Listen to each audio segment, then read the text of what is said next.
मेरे YouTube channel ममता कहानी hub में आप सबका स्वागत है।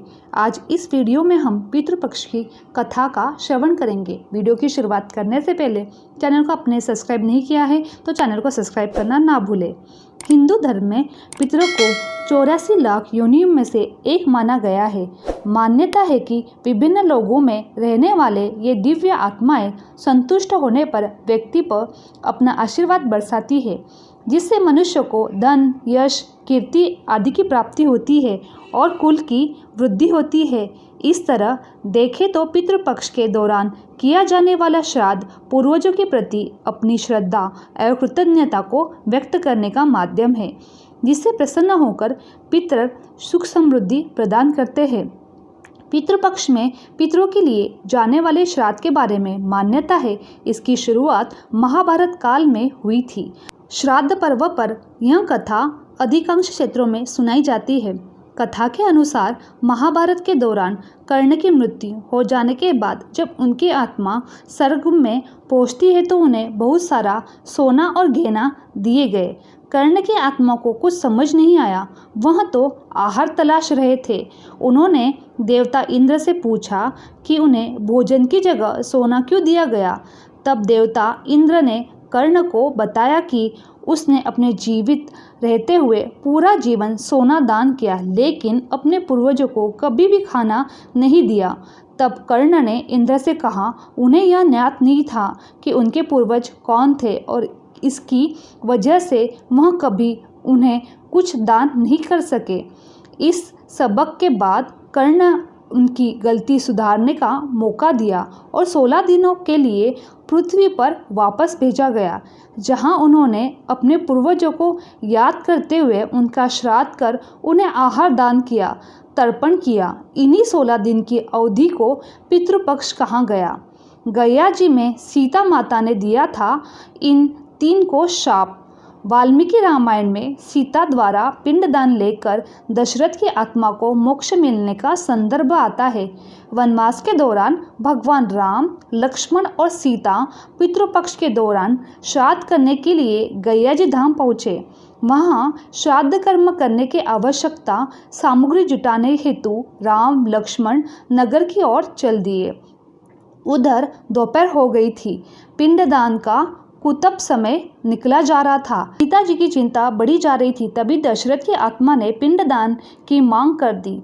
गया जी के आगे नदी पर अकेली सीता जी असमझ में पड़ गई। उन्होंने फल्गु नदी के साथ वट वृक्ष, केतकी के फूल, गाय को साक्षी मानकर बालू का पिंड बनाकर स्वर्गीय राजा दशरथ के निमित्त पिंडदान दे दिया।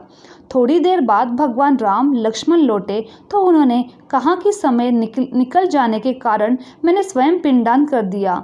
बिना सामग्री के पिंडदान कैसे हो सकता है? इसके लिए राम ने सीता से प्रमाण मांगा। तब सीता जी ने कहा कि यह फल्गु नदी की रेत, केतकी के फूल, गाय और वटवृक्ष मेरे द्वारा किए गए श्राद्ध की गवाही दे सकते हैं। लेकिन फल्गु नदी, गाय, केतकी के फूल तीनों ने इस बात को मुकर गए। सिर्फ वटवृक्ष ने सही बात कही। तब सीता जी ने दशरथ का ध्यान करके उनसे ही गवाही देने की प्रार्थना की। दशरथ जी ने सीता जी की प्रार्थना स्वीकार कर घोषणा की कि ऐन वक्त पर सीता जी ने मुझे पिंडदान दिया। इस पर राम आश्चर्यचकित हुए, लेकिन तीनों गवाही द्वारा झूठ बोलने पर सीता जी ने उनको क्रोधित होकर शाप दिया कि फल्गु नदी, जा तो सिर्फ नाम की नदी रहेगी, तुझ में पानी नहीं रहेगा। इस कारण फल्गु नदी आज भी गया जी में सूखी रहती है। गाय को शाप दिया कि तू पूज्य होकर भी लोगों का झूठा खाएगी, और केतकी के फूल को शाप दिया, तुझे पूजा में कभी नहीं चढ़ाया जाएगा। वटवृक्ष में सीता जी का आशीर्वाद मिला है, उसे लंबी आयु प्राप्त होगी और वह दूसरों को छाया प्रदान करेगी तथा पतिव्रता स्त्री तेरा स्मरण करके अपनी पति की दीर्घायु की कामना करेगी। यही कारण से गाय को आज भी जूठा खाना पड़ता है। केतकी के फूल को पूजा पाठ में वर्जित रखा गया है और फल्गु नदी के तट पर सीता कुंड में पानी के अभाव में आज भी सिर्फ बालू या रेत से पिंडदान दिया जाता है। गरुड़ पुराण में कहा गया है कि पितरों के निमित्त किए जाने वाले श्राद्ध पूर्वजों के प्रति श्रद्धा को व्यक्त करने के लिए होते हैं। पूर्वज आपके भोजन के नहीं, भक्ति भाव के भूखे हैं। शास्त्रों में श्राद्ध का पहला अधिकार पुत्र को दिया गया है, लेकिन जिस परिवार में कोई पुत्र नहीं है, उस परिवार की कन्या पितरों के श्राद्ध को अगर श्रद्धापूर्वक करती है तो उनके निमित्त पिंडदान करती है तो पितर उसे स्वीकार कर लेते हैं। इसके अलावा पुत्र के अनुपस्थिति में बहू या पत्नी श्राद्ध करने का अधिकार है।